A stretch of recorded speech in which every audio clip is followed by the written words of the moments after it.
Good evening, all. Firstly, this is sponsored by huge, copious amounts of Baltimix that I've just made up. Sorry, I'm hungry.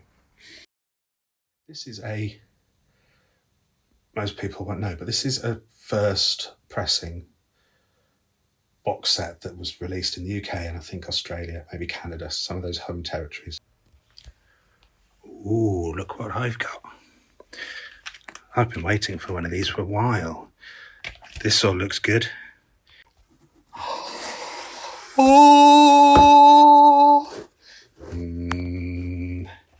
Oh.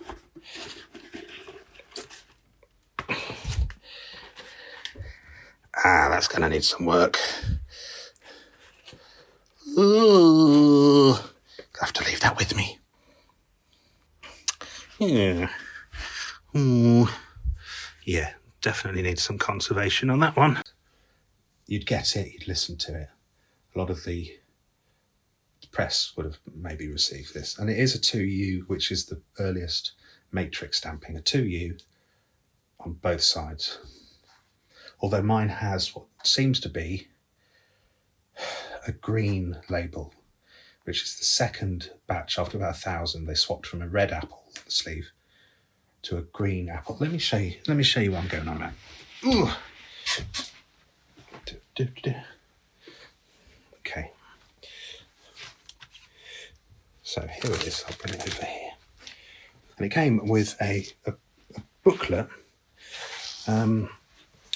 which had, I think it's 160 pages. I mean, it's a beautiful thing to accompany the film. So the film we've all seen now it was always out there in a different cut. I've got a copy of it on a cassette tape. I didn't realise what it was. You know, I had the cassette tape when I was a kid and my dad would have recorded it he had it and maybe passed it on to my uncle as a recording that he could listen to when he was at university. And I ended up with all those cassette tapes. So I thought I just had an album called Let It Be, but it was actually, there were bits on there that were taken from this film. And we've all seen Get Back, which is Peter Jackson. Was it Peter Jackson? Well, he made them all dress as hobbits. Obviously, John was Gandalf, until they took his staff away, passed it on to George Martin. You shall not pass. You shall not get up to the rooftop. You shall not pass. Is it secret? Is it safe? Is Billy Preston here? Anyway, so I hate doing this because, okay, I've got to whip this out. Ooh, looking down there, what is he going to whip out? Oh, okay. Anyone familiar? Anyway.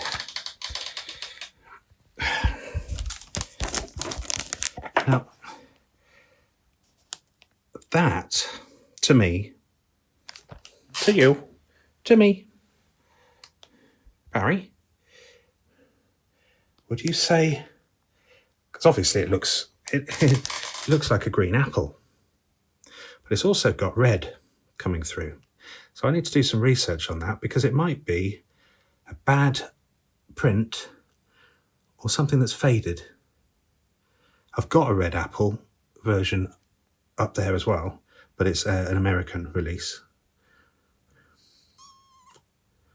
Almost looks like a printing press mock-up, but maybe I'm just telling myself that because the green ones I've seen are very green, and it's that red shadowing that just doesn't. Maybe it's wishful thinking. You've got rubs up here. Rub. Anyway, we'll get to the bottom of it. But as I say, it's a 2U matrix stamping.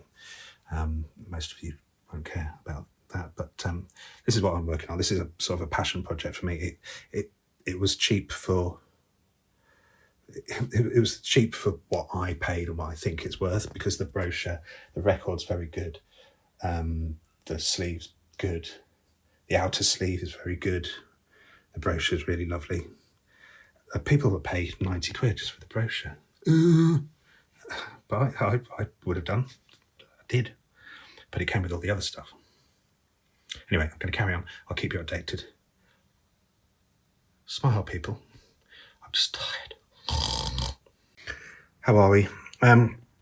So I'm now looking at this, which is, if I point that, so this is what it should look like. This is the 1970 Let It Be first pressing, sort of a box set, really. Well, it's not really. It's a box set. And I'm just working at my desk. This, it's just easier to lay things out, watch some Matty Matheson on YouTube, and just relax. So you can see it's been quite badly crushed, and it should live in there. This is all, bless its heart. It's survived for so long, and someone has sat on it or anything. Anyway, so you can see some damage here. I'm using a special yellow pencil that I bought somewhere upon sea in London. $7 Market. There's a lovely little stationery shop that I just can't resist. And it's handy for this. So you can see here, likewise, there and there. It's taken a battering, hasn't it? Someone's ass has been all over this. So I think because I'm going to keep it forever, and I don't know whether I'll glue it in, but under the Multimix, it's this packaging that it came in, which is really quite sturdy corrugated cardboard. So maybe I don't actually glue it in, but I cut effectively this shape, and it goes all the way around here, all the way around there. So it's basically this square minus these fold lines, and I will layer it up to flatten this out. So when it goes back in its box, this will have lots of reinforcement. If I do glue it in, these will be the areas, the crucial areas there, there, there, and there. Oh, and we'll see how we get on. But I won't be using lots of glue. This is about reinforcing it, making sure it doesn't move. Once it's in that box, it'll be fine. I promise. So we'll take it bit by bit. I'm going to spend a little more time eating Multimix, watching Matty Matheson. If you don't like him, he's a bit sweary. He's a lot more sweary than me. But anyway, leave it with me, and I'll post the next bit in a second. Okay, bye bye. So I've been giving this some thought. Well, first thing I need to do, decided is flatten it all. Then I'm going to take some measurements here, cut individual strips across, reinforce those. So I'll do this section here, which looks to be, we'll call it 14mm because I don't want to go 15. And then that's probably going to be, by the looks of it, roughly 7 or 8. I'll go 7. Cut those and do that for both sides. Then that's going to give strength to here. And then I can move forwards with this box section. Then I can look at curving these back. And hopefully that's all the reinforcement it might need. We'll play it by ear. Okay, bye-bye. So for this, I'm just going to use Decorator's PVA, thinly. I'm going to flatten this out. Have this one first. Get some of these familiar bad boys. That's going to be the first bit. Okay, let's go. I'm going to put the camera down because I've got better things to do, called gluing, not poncing about with the camera. Okay, bye-bye.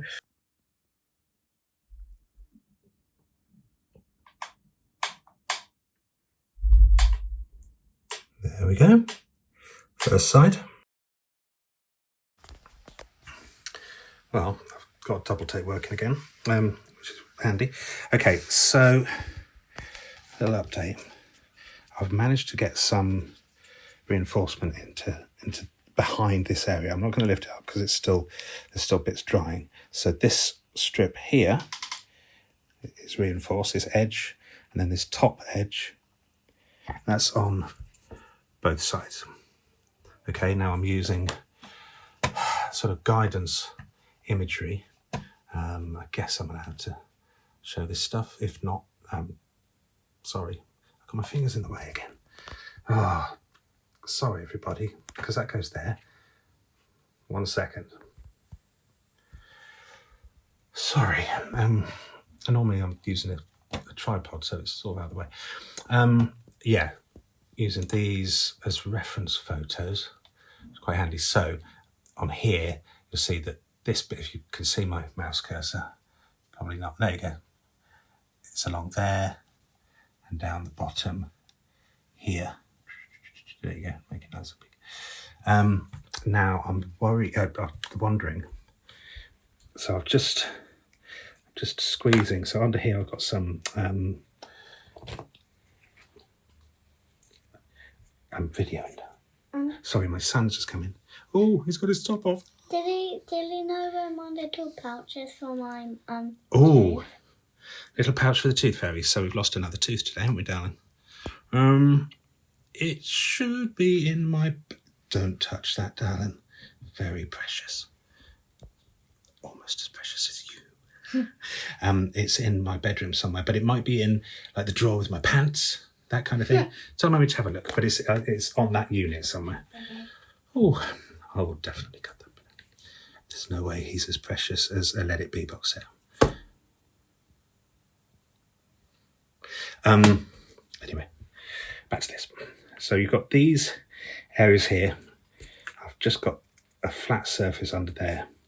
I've just been adding a little bit of glue under there into that crack and then wiping it off very gently with my finger so that you won't see it. That's the nice thing about PVA glue, is that it's waterproof and it's very easy. It's water soluble at first, but it's very easy to just remove any extra, but also to sort of rub it into that cardboard, which gives it a little bit of extra help.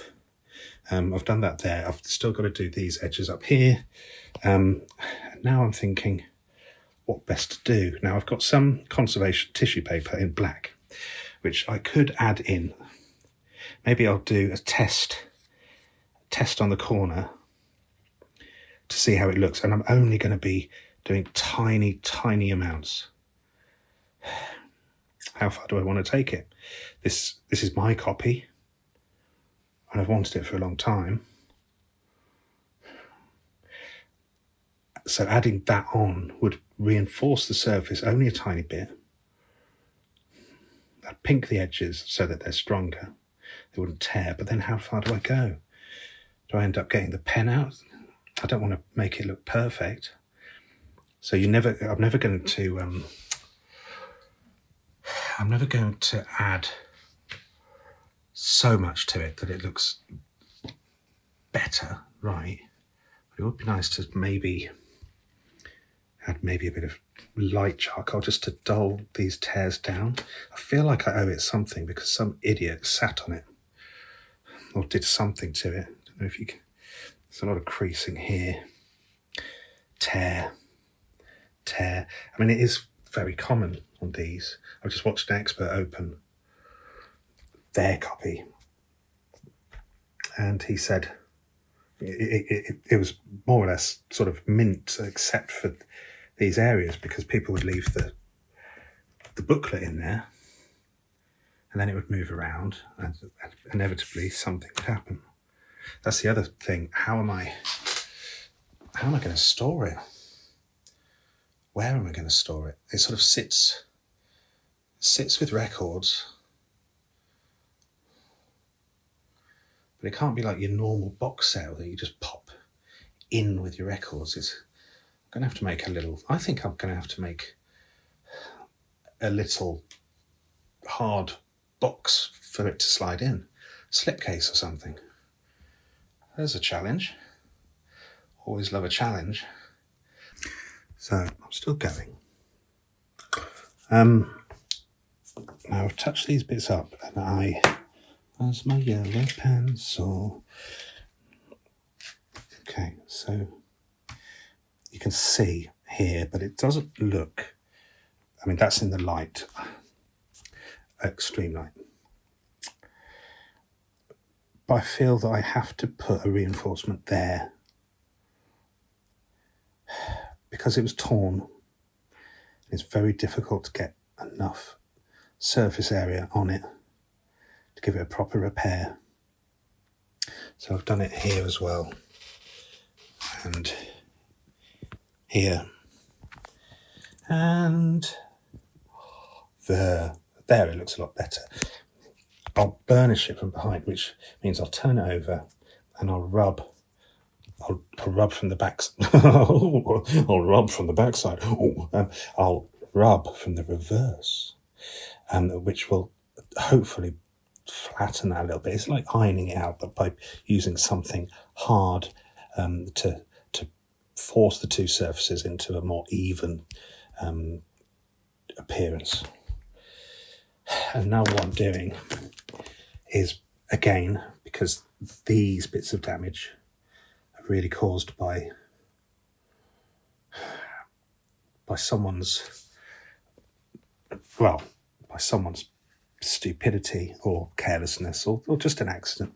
But see these creases here, again, I'll burnish it from the back. But what I'm doing is I'm just touching them up. King of innuendo today. And also just little bits. The rest I will touch in, as promised, with a much more subtle use of pen. But this I'm actually using a black line. I'll leave it like that because, again, I don't want things to be too perfect. It has survived a long time. It's 1970. But just a little bit, just add in little bits, and then the extra bits that I have to touch in will be a lot more subtle. And then, this is sort of where it gets ugly, so bear with. So these are the reinforcements I've made with cardboard. Then I've added corner pieces. Lots of you will say it's not meant to have corner pieces, it's open, but because it's been damaged, the minute you go and change these things, it's going to collapse. It's going to get worse again. So this is mine. It's all obvious. Okay, this is conservation. It's not restoration or fakery. And then on the corners, I've done the same thing with a little bit of pinked conservation tissue paper. I just need to trim that bit of cardboard down, just to give it some hold. And that's where I'm at. But look, it's looking a lot better. Look, I'm also watching a documentary about the Velvet Underground. Well, actually, it's more specifically about Sterling Morrison. And it's like 3.5 hours long. The guy has done an amazing job.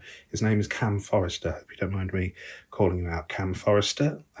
Subscribe to him. It's some really interesting stuff if you like the Velvet Underground on there. Anyway, so this can now sit in here. I hate doing things one-handed.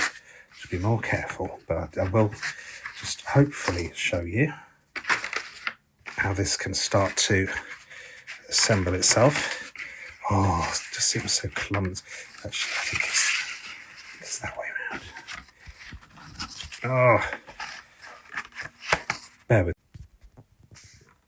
Okay, I'm back. Sorry, I hate watching people try and do things with one hand and then, I've ruined it. So yes, it will start to sit like that, little twisted. Then the booklet sits in there. Will I put the booklet in there? Will I actually assemble it? Or will I just... Should I just... I nearly said it. Should I just let it be?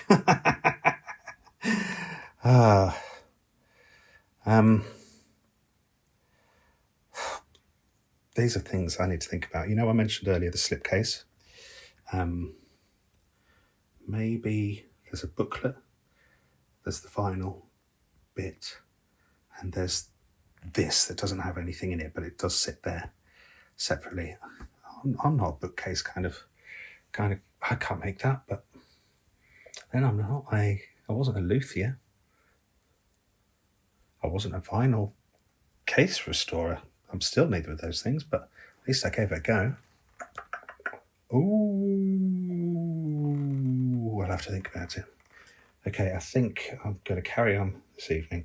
I'm going to do some tests on like charcoals, like very subtle, just dull it down. Not all of it. I need some crisp white lines. I'm going to use, remember this reference material here. So that would be, see, that's got it. They want like 400 quid for this. Crazy. See, I think my brochure, my booklet is just as good as that.